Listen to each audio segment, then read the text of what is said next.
me and hear me all right. To indicate that you can, go ahead and give me the emoji thumbs up symbol. All right. Good, very good. Okay. Um, let's talk a little bit about what today is going to be about. Um, so um, we already tested out our emojis, but let's do a quick another quick emoji poll here. If you have taught synchronously in the past, I know we're trying to hide our traumatic memories of COVID, and some were sort of forced into that scenario. But if you have taught synchronously over Teams or Zoom or FaceTime or whatever previously, go ahead and give me a thumbs up as well.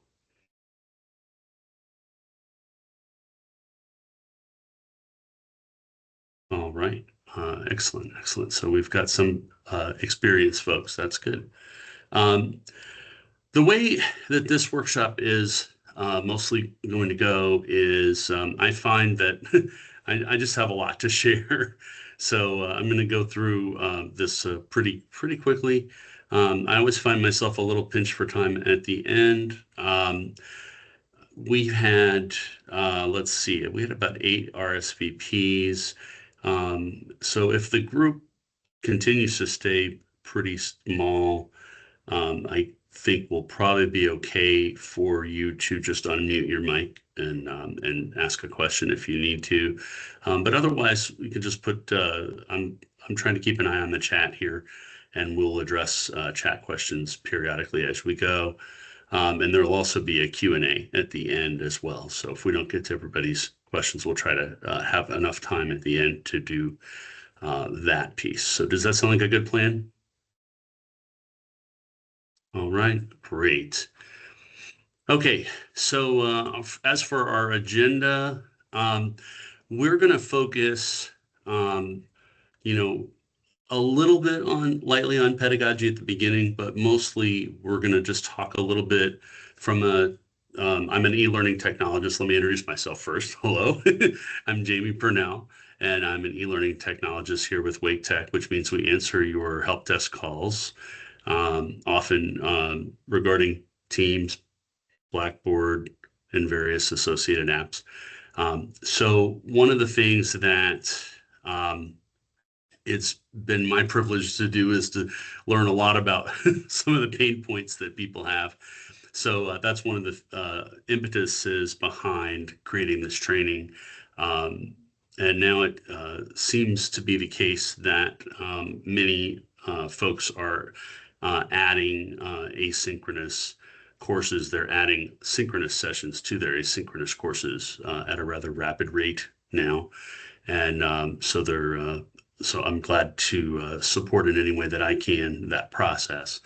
So we're going to start, like I said, briefly touching on pedagogy, but then we're going to uh, jump into some of the more practical aspects, especially if you find yourself not on campus and doing a session remotely for virtual learning.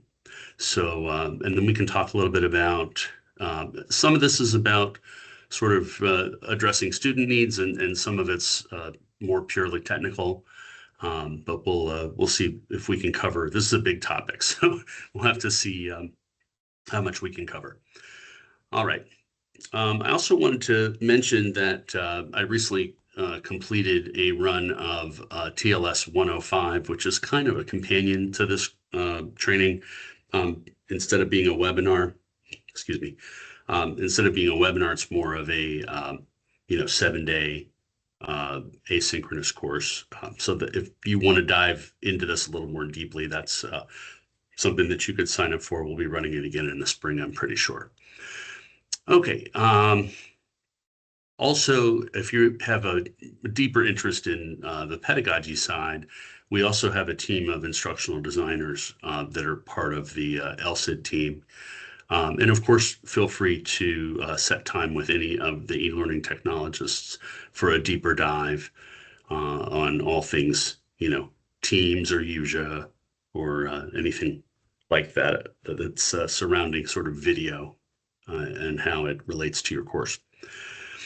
So with that said, let's jump into today's training. So we're going to talk about, what is the goal for your lesson, how to prepare, how to do some troubleshooting, maybe some protocols that you might want to have. And my favorite part of the training, which PowerPoint's my jam. We can talk a little bit about some PowerPoint time savers. Obviously you want to have more of an active learning than a lecture, but you also want your lectures to be efficient. And there are some things that can help in the PowerPoint side that are rather recent developments that I'm happy to share with you. All right, so let's jump in. Are there any questions before we begin? And then just checking one more time, everybody can see and hear me just fine, right? Give me a thumbs up emoji if you can see and hear me fine. All right, excellent. All right, let's begin. Okay, so the first thing you want to think about is when you're doing a synchronous session, some of you might be asked to do this, once a week throughout your course. Some people are only doing just maybe sort of a, drop-in help session, or some folks are doing something a little more, just a couple times a semester. But whichever frequency you happen to be dealing with, you want to think a little bit about what comes before your training and what comes after your training. Adults learn better when they make connections to prior learning.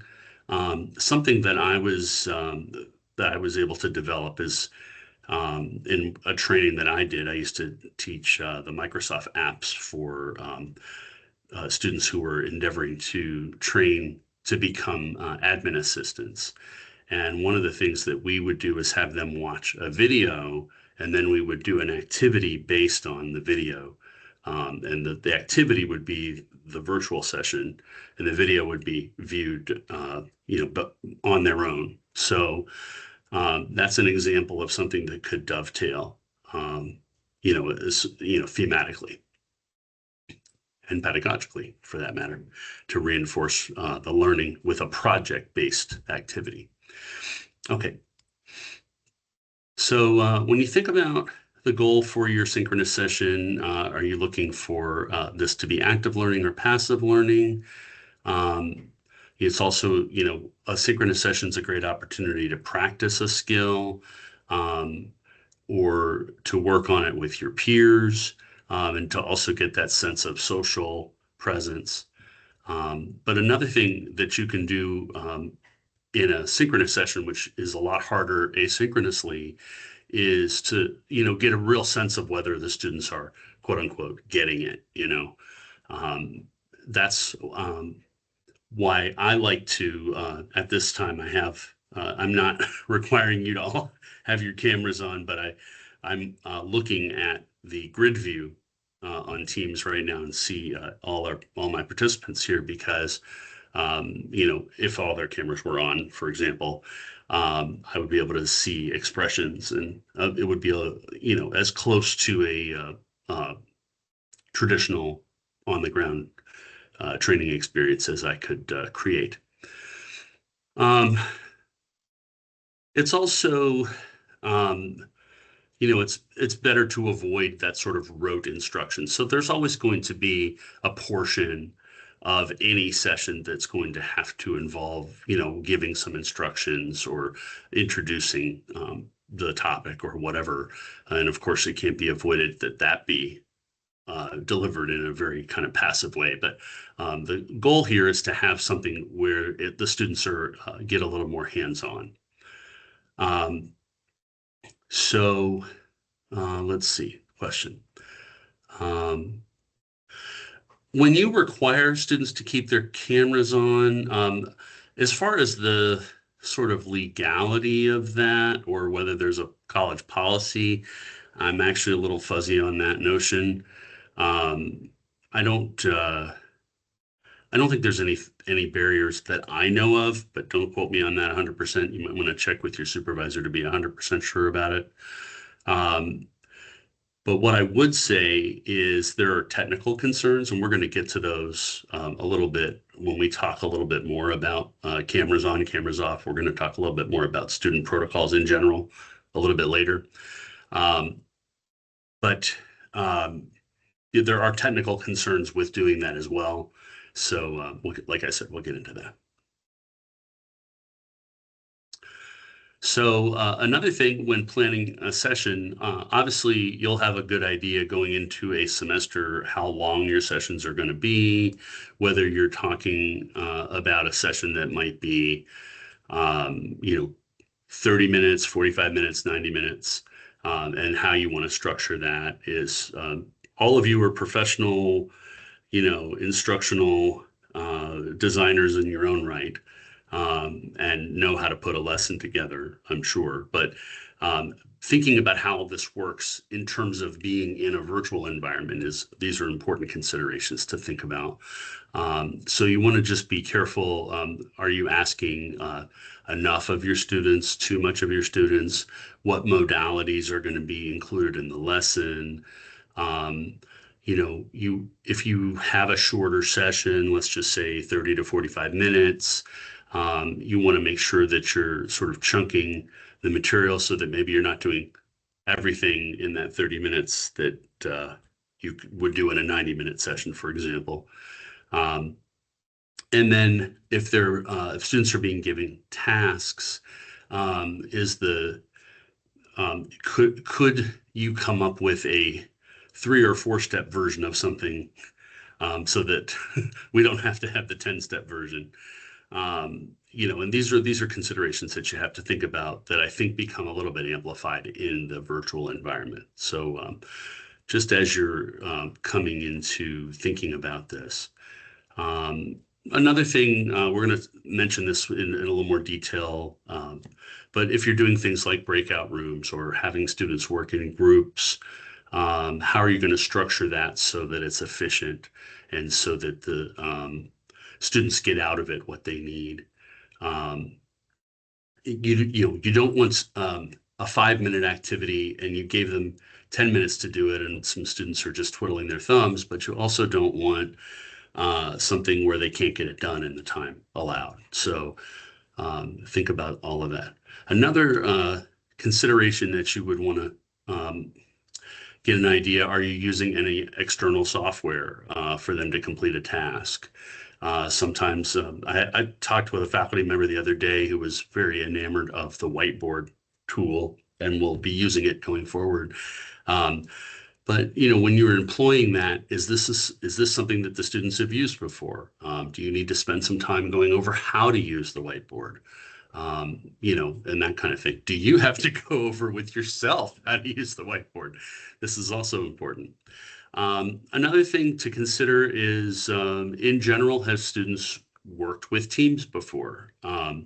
If not, maybe you need to give them a little bit of a tutorial about how to just be in a meeting. In general, you'll also have a sense of, folks who might be in, I don't know, say the computer science area may find that they have a different level of tech savvy students than, like an English 111 or something, just for example. Not trying to cast aspersions. Everybody's group of students is different, but the point being that your students, and that you have a feel right off the bat probably for what their level of tech savvy is and what their level of experience with these tools will be. So that also goes into the planning package. So any questions about any of that? I know that's it's a mouthful. And for those of you who just joined us, I think we're more or less, if you feel like unmuting, that's fine, but we're going to probably put questions in the chat for now, by and large. So, all right, let's move on. Okay, so let's think about preparing to do a session. So obviously you want to be preparing yourself in terms of managing Teams meetings. We're going to be providing some resources at the end of this session. I'm going to send you guys, excuse me, a PDF version of this deck. And that's going to include some resources on yourself for how to manage teams. And it's just the Microsoft pages, the support pages for how to do certain things, how to do breakout rooms and that kind of stuff. One of the tips that I've found a lot of faculty have really been enamored of is to either have multiple monitors. My setup right now has 3 monitors going on, which allows me to have the Teams window in one monitor, my presenter view for my PowerPoint in the center monitor. On my right-hand monitor right now, I've got the screen that I'm sharing. But you can also do something that I don't know if everyone's aware of. You can log in on a second device. So if you wanted to use your phone, or if you have a tablet or a second laptop, you can actually use that as a second screen for monitoring student reactions and chat and all that kind of stuff, while you use the primary machine for things like PowerPoint or whatever other software or whatever you're sharing on your screen. Another thing that you might notice that in your point of view of this session, you'll see me alongside the actual presentation. And that is because I've enacted something called the Spotlight tool. Spotlighting is something that you can go into the Participants tab, and there's 3 dots for more, and you can spotlight yourself or any of your students, and that puts them center stage. I'm sure many of you have been to a Teams meeting in which somebody's remote from home, and their cat walks by in the background, or there might be, who knows, a screaming child or some distraction going on, and that becomes the center of the display, because the default in Teams is for it to show whichever screen it's picking up audio for. So if you use the spotlight, that short circuits all of that default programming. And it allows you to stay front and center. That's especially important when you're trying to deliver information. It's also it's something that you can also turn off. And so if you're doing more of a Q&A kind of thing, or more of a conversational stretch of time, then it might be beneficial to not do that. But as I mentioned just a minute ago, you can also do this with students, which is great for if students are trying to do role plays or activities where they're presenting to the class. Then you can do the spotlight for them. It's also very helpful if you have, for example, guest speakers, and you can spotlight them as well. So it's a wonderful tool, and it's just something to be aware of in Teams that I have found to be very useful. Another bit of advice that I would highly recommend is to familiarize yourself with the recap tool. I've gotten some calls on this recently. Teams has recently updated its recap tool, and especially if you are someone who likes to record their meeting, the recap will provide you with a video that you've recorded, a transcript for that video, and an attendance report, which shows who attended and for how long. And that's attendance, which of course you can use officially if you need to. So that's something where you may want to spend some time with Teams is in a low stakes situation, whether it be low stakes with students or low stakes without students. And what I mean by that is, if you do it without students, maybe you gather a group of colleagues that you can practice Teams with, and you can try things like putting each other in breakout rooms, or when there's a recap, looking at the recap and finding out what's there. And like if you have the video will be able to be played right there from the chat for the meeting, which is nice.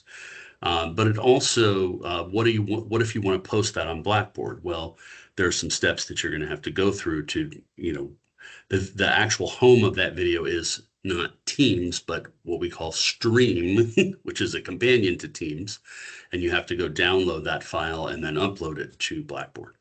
So these are the kind of things where if you have an opportunity to try to play around with that a little bit, you might want to be, especially if you're someone who likes to post your videos later, the recap tool is something you might want to play around with a little bit more. Also, when it comes to using anything like, for example, we've talked about the whiteboard before, or, polls, or using, some folks have some pretty highly technical software, like, for example, graphic design, you might be using, Photoshop or something, that you may want to share your screen and have that be part of the activity. So these are all things where you may want to consider doing a dry run so that the students are familiar with what their role is and what they have to do. And if they're using a separate piece of software beyond Teams, how to be comfortable with that. An example of this could be breakout rooms. This is an activity that I've actually been in trainings where we've done activities like this, where we've done like a low stakes activity before we really do the quote unquote real activity. I was in this training once where we were training on different methods actually for virtual learning, and one of the things they did was this great case study, which I think could work in almost any college class. The activity was basically this scenario in which the students were in a group activity. So they said, here's Brenda, here's Tony, they're in a group activity. And so as the story unfolded, lots of different people, like one person had a total meltdown and just stopped doing anything. Someone else was sort of stepped up in the leadership role, but then they were sort of over functioning, and someone else was trying to sort of, ramrod their ideas through, et cetera, et cetera. And then the question became like, they ended up not turning in the result for the group project. And so the question is, whose fault was it? And that's becomes a way for you not only to have them work on a non-content activity where you practice the breakout room tool on something, but it also gives you a wonderful insight into their thinking and sort of where they're coming from. So I thought that was sort of a brilliant. I'm a big fan of what I call double and triple headers. Lessons that really do more than just the one thing for you. So I consider that one of those. So anyway, any questions about how we prepare for a meeting?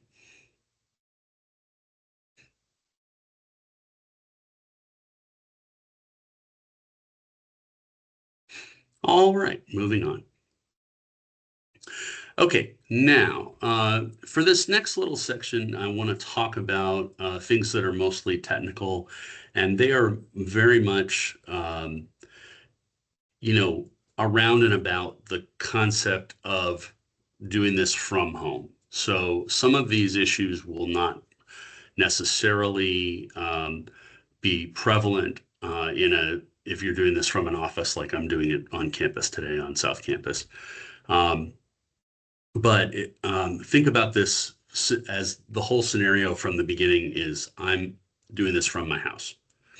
Okay, so the first thing you want to think about is if you could be in any room in your house, it's best to try to be in a room with your router.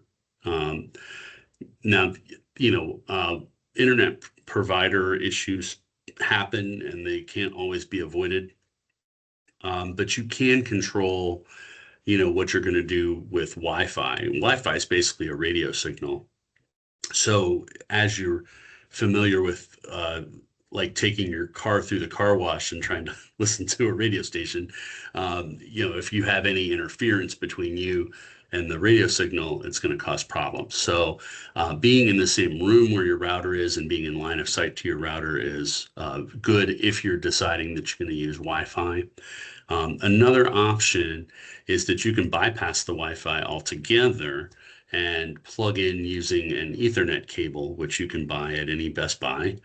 And that will plug. I have a new Lenovo ThinkPad. They just updated my computer this year. But if you have a Wake issued laptop, I think it's pretty good chance that it has an Ethernet port in the side. If it doesn't, you can get an adapter which will plug into a USB-C connection and plug into Ethernet. So that is an option that you do have.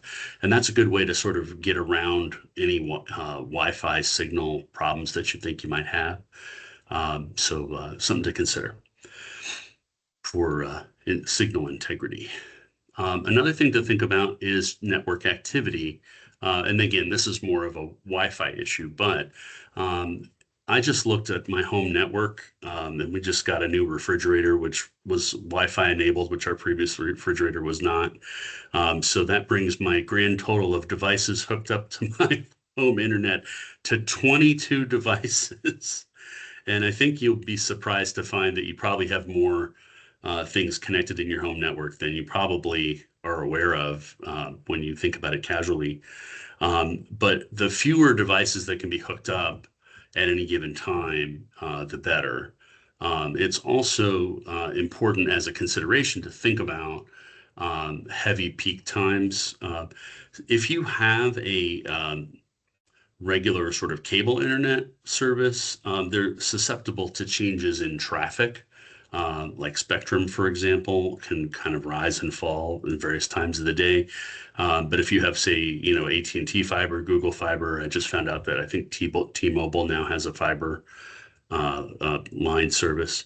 So these kind of services are individual lines for each subscriber, so they're not susceptible to traffic, which is nice. But within your own Wi-Fi, you could still have traffic issues if you have a lot of people using the network at one time. So any devices that you could sort of have go offline temporarily while you're doing a session might be advisable. Unfortunately, in this particular office, the lighting is rather harsh. But at home, I invested in a ring light for in front of my face.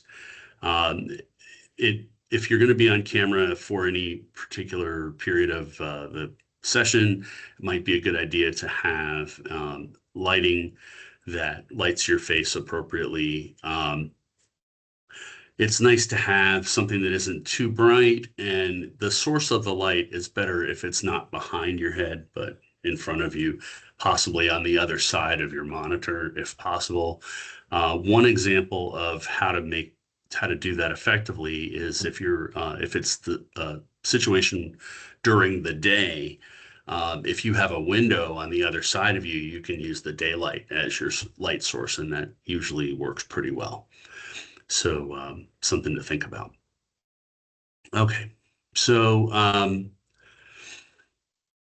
backgrounds. If you're doing a real background, consider blurring it, or also set up your background such that it doesn't have any great distractions.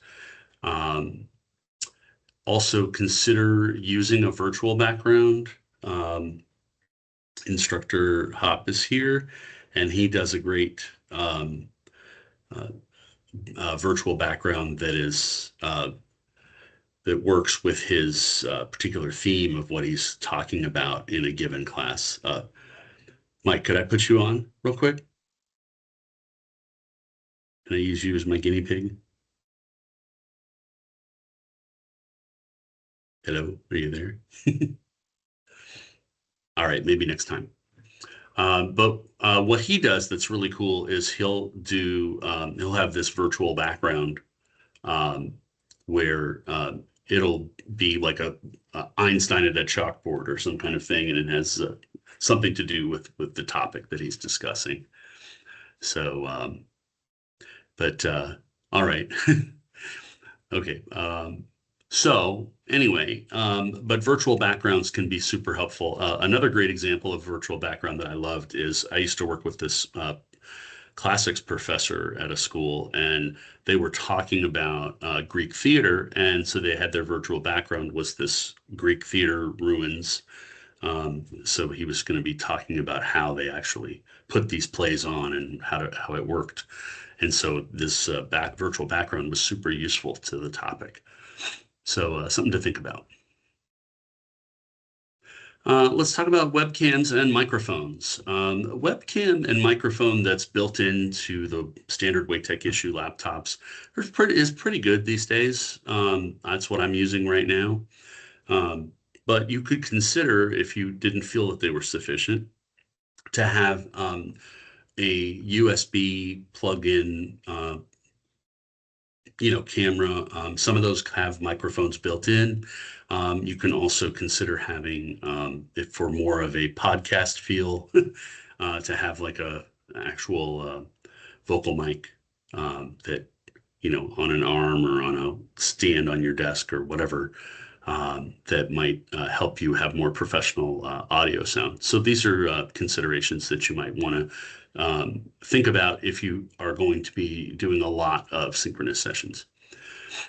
Um, with the um, microphone, something to be aware of is mic placement, and then also sort of the logistics of what you're doing and where you are.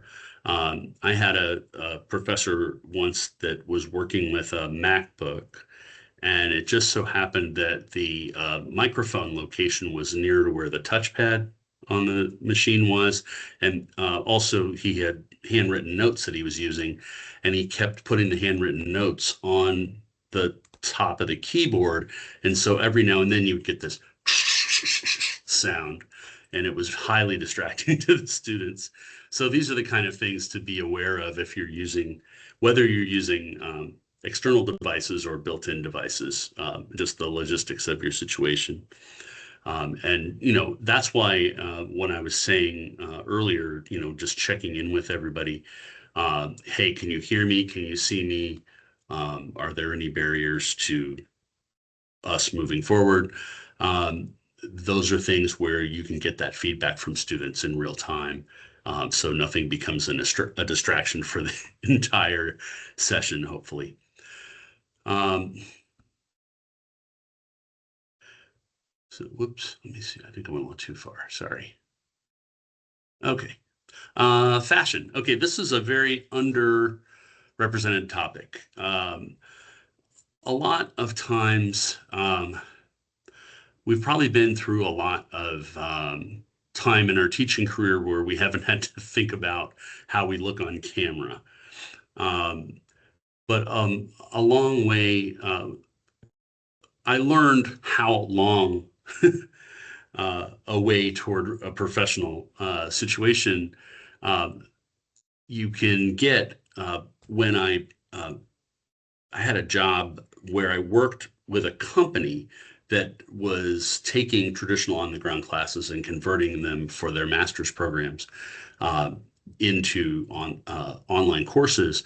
And so we did a lot of recording of lectures, and we would actually bring these people, fly them into a real Hollywood television studio, and film them doing their lecture.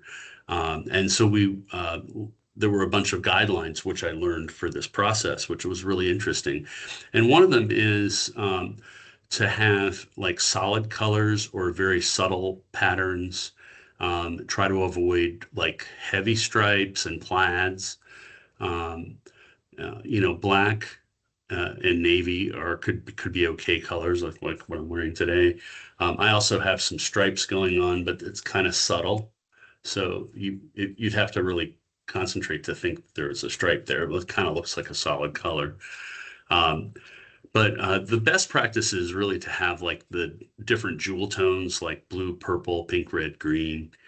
Um, a lot of times, I think this is changing because of the way the weather screens work, but people who are on the local weather are usually pretty good because they stand in front of a green screen all day. You want to have an outfit that isn't going to be eaten up by the virtual background. And you also want to have an outfit that isn't going to just give people a headache when they look at it on camera. So that's where you have the very intricate patterns and things that look very kind of like the old-fashioned test pattern on a TV screen can be somewhat distracting without you realizing it. You may provide a distraction that you're not intending to. So these are things to consider. Believe it or not, but here we are. We're in this strange video-driven world that we're in. So just something to think about. So any questions about the professional setup?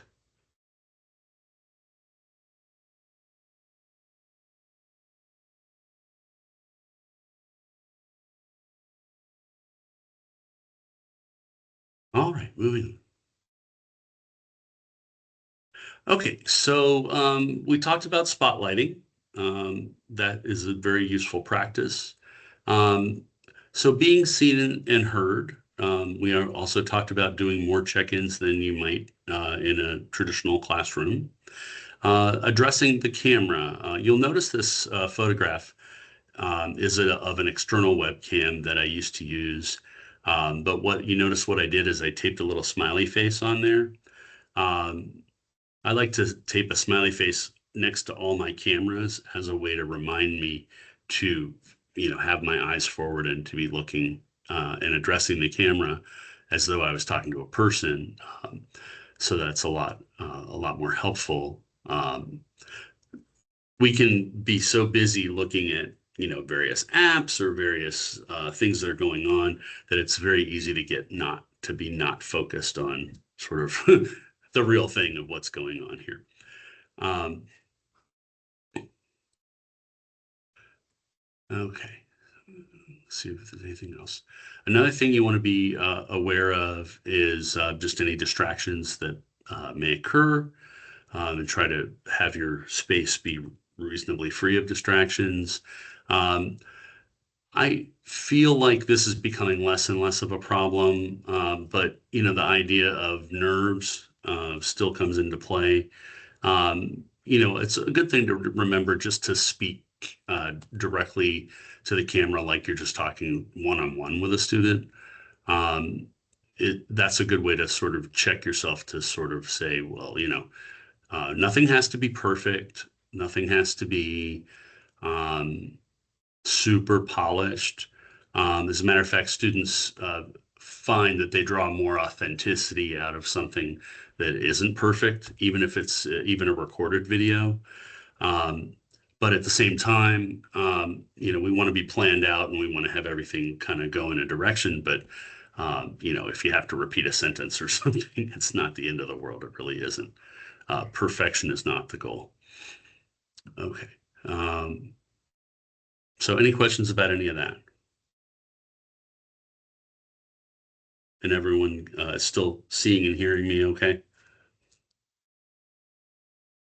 Terrific. Let's keep going. Okay.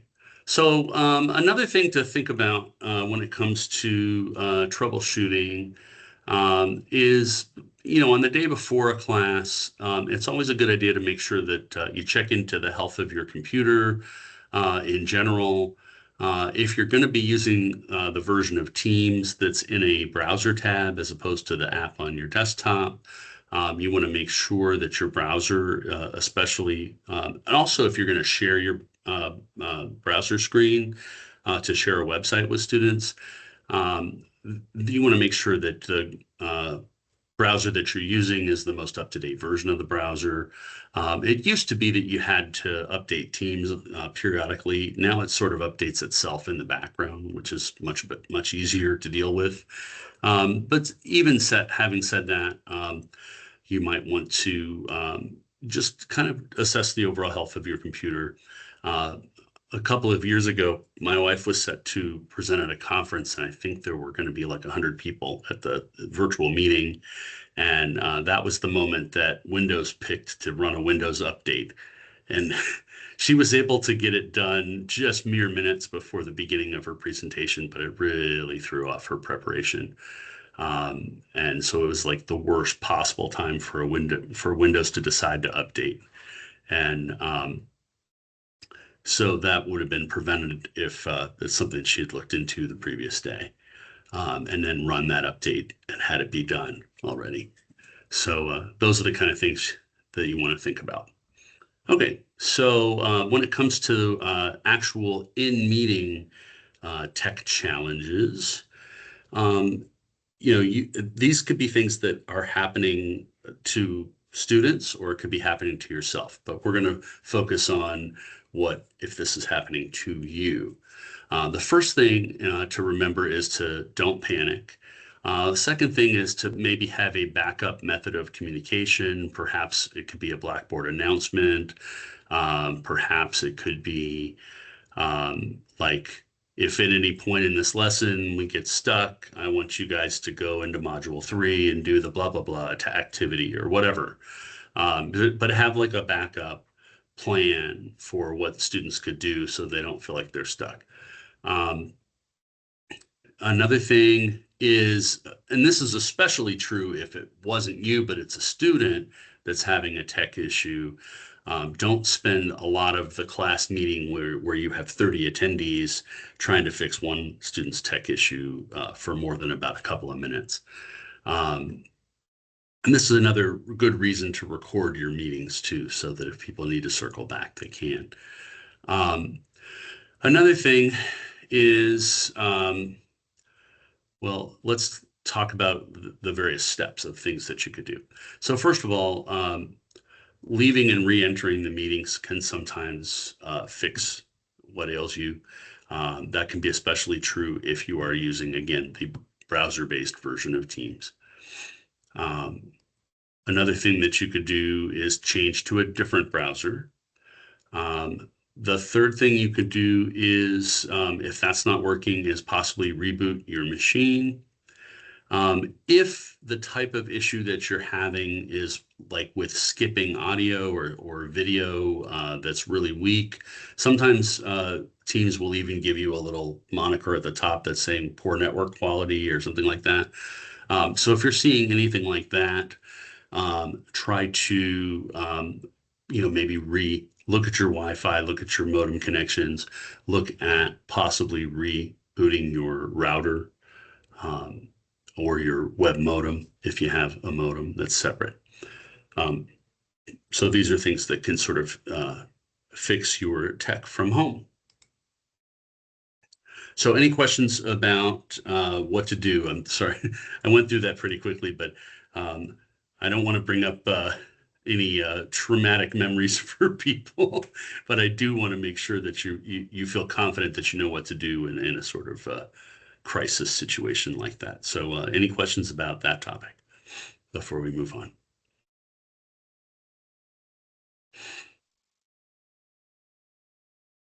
All right, moving on. So we're going to talk a little bit about protocols for students. So these are just things, there's no right or wrong answer of what to do. It's more of a thought about that you just want to have these things thought about ahead of time. And especially when you're coming up with your lesson plan to decide, how you want things to be. So there are settings. Once you've created an event, you have a way to go back into the calendar instance there and go into the meeting options, and there's an option for you to create a Teams lobby, which is a place where the students can hang out prior to you letting them all in at once, which can save from the distraction of people sort of coming in little dribs and drabs. It also, if you feel like this is a type of lesson that involves some heavy preparation for yourself, and you don't want to get sidetracked by how somebody's, went to the fair last week, or they're going to ask you some question that's like 7 parts, and you want to answer them, but you really also need to get the meeting ready. So sometimes it's good to have a lobby so that you can concentrate on what you need to concentrate on. So that's a setting that you could set up. You also have an option of automatically recording a meeting. So we'll talk about that next. Um, so if you turn that on, the good news there is that you don't have to remember to turn on the meeting manually in the middle of the meeting. I prefer to do that because if there are questions at the top of the session, I don't want those recorded. And all of you know that there's always going to be, in the course of a semester, there's going to be one student and they may have a life emergency that includes personal information that you really didn't want to have be part of your video, which of course you could always take that video before sharing it on Blackboard and edit that part out, but that's an extra step for you. So just understand the sort of pros and cons of doing an automatic recording, which can be super convenient, but also may come with its own, um, you know, minuses. So something to think about. Another thing that you want to be aware of is before you post a video, I'm for accessibility purposes, it's really important that that video be captioned and to have a transcript alongside the video when you post it. So that's another reason why I'm a big fan of Usia and taking your video down from Microsoft and then uploading it to Usia because Usia has automatic captioning. So, but even if you do an automatic caption, there's also a transcripting tool that comes with Teams as well. I'm creating a transcript at this time when I'm speaking to you. But that may or may not be shareable depending on factors. So just find a routine that helps you have an accessible video at the other end, and whatever works best for you is the right answer. Question from Melody. Yes. So can you give me some direction on where the lobby setting might be for the Teams meeting? Yes. I would love to show it to you, That's but we're okay, pressed for but time. But basically, if you create a calendar instance for a meeting ahead of a time, so uh-huh, let's say everybody's coming on Thursday, right, at 3 uh-huh, p.m. So you set uh-huh, that up. Once you set it up and you go out of it and then you come back, if you've turned on the little switch that says that it's a Teams meeting, uh-huh, when you come back, there's like a whole block of information that gets automatically added by Teams to this Outlook calendar uh, uh-huh. instance. And it's things like here's a link to the meeting, here's an alternate phone number that you can dial in if you just want to listen to the audio, blah, blah, blah, right? Right, But one of yeah. the things at the bottom is it says meeting options. And when you go to Uh-huh. meeting options, it's going to take you to a web page that's just for this meeting, and it's going to have all of those settings. So that'll be the lobby, the Okay. recording, all the things that you might want to do. And there may be some things that I haven't talked about that are in there that are goodies for you to look at. Okay, Okay. All right, thank you. sure. Okay, so let's talk about video on and video off. This is something we had referenced earlier in the workshop. Um, if you want to consider monitoring faces, like I said, a second device or a second monitor is really super helpful. Um, but in certain situations, students are all coming at this with their own internet service provider, their own Wi-Fi, and their own network challenges. So you may find that it may take the quality of the entire meeting call down a couple notches if everybody has their video on. So it's one of those where even if I were to require to have everybody's video on constantly, I might, in certain circumstances, reverse that decision just to improve the health of the call if it was necessary. So it's just it's a protocol that you want to consider, but it doesn't have to be 100% just because you say that's what you want. You can also say, look, like, it looks like the call's getting a little wonky here. Let's turn our video off for just, for a few minutes or something like that. Maybe when it's time for Q&A, you bring it back, that kind of thing. So let's see. It looks like we have a question possibly coming in here. See, Alexander's typing. Okay, while we're waiting for that, I also want to talk about the same thing goes for muting and unmuting microphones.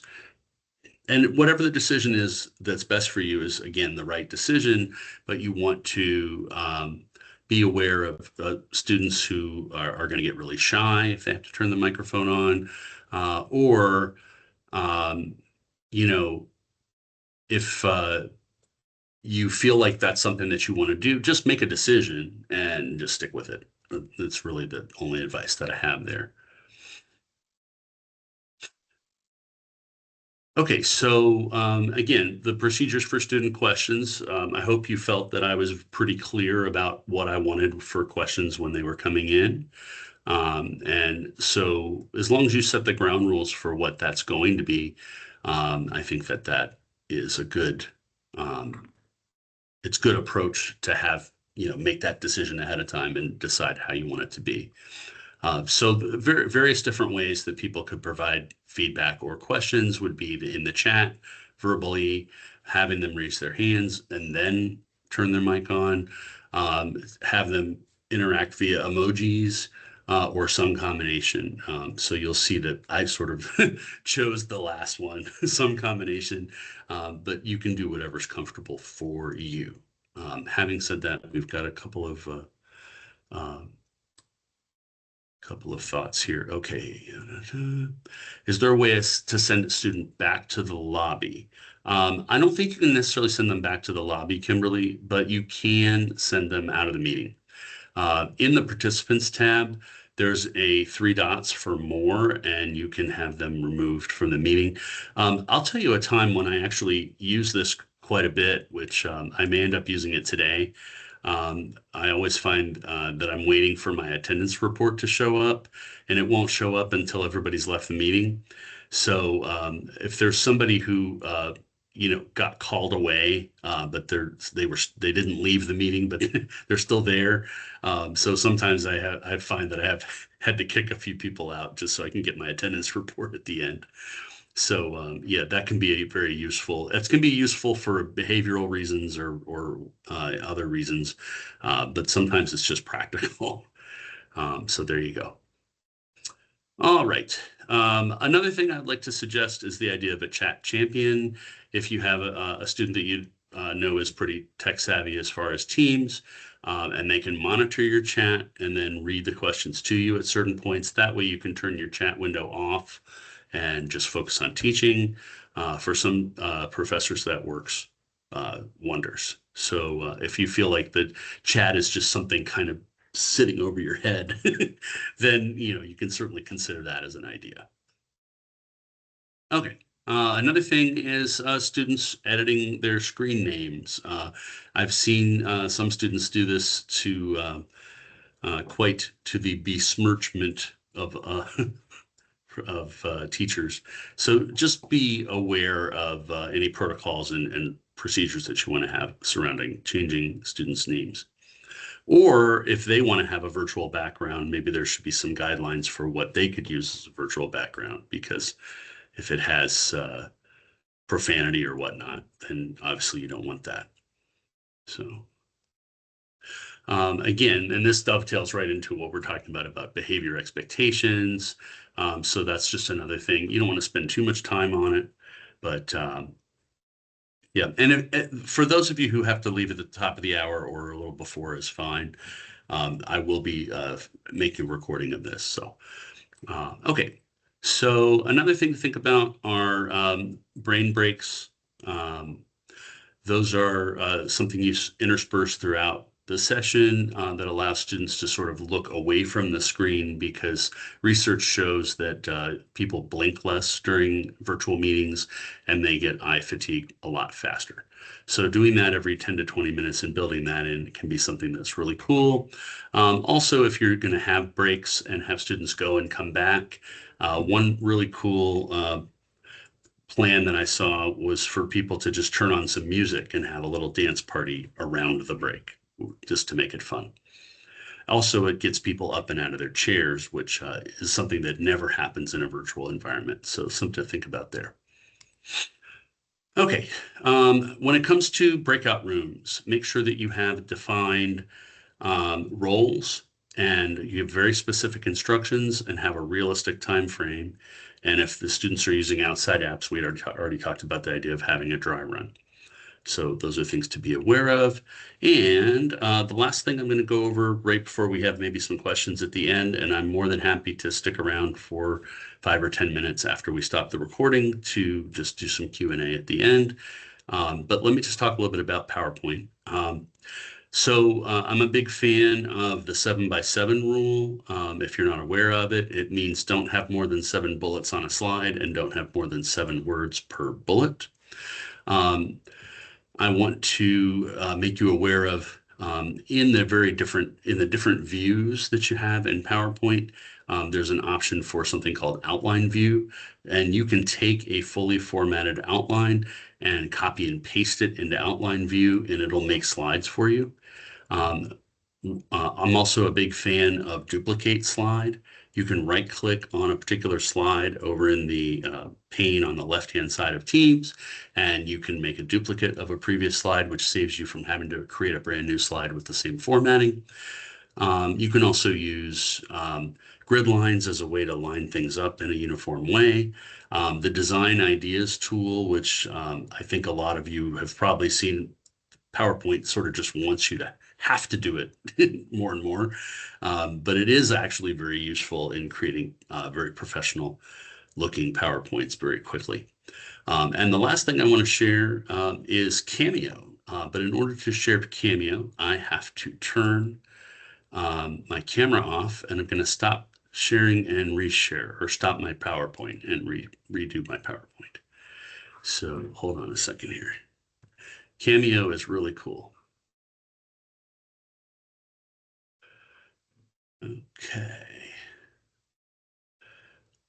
Okay, so Cameo allows me to speak right alongside my my information. And so instead of having the spotlight view, I can be right there on the slide. So that's something that's available to you.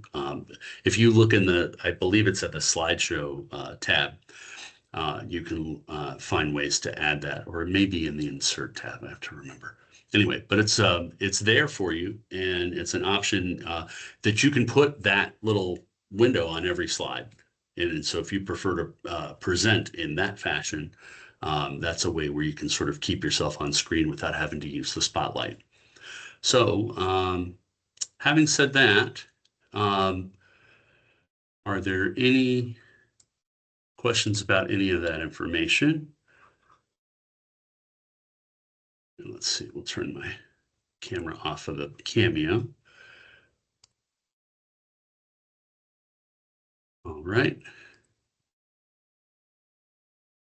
So questions, and feel free to unmute if you like.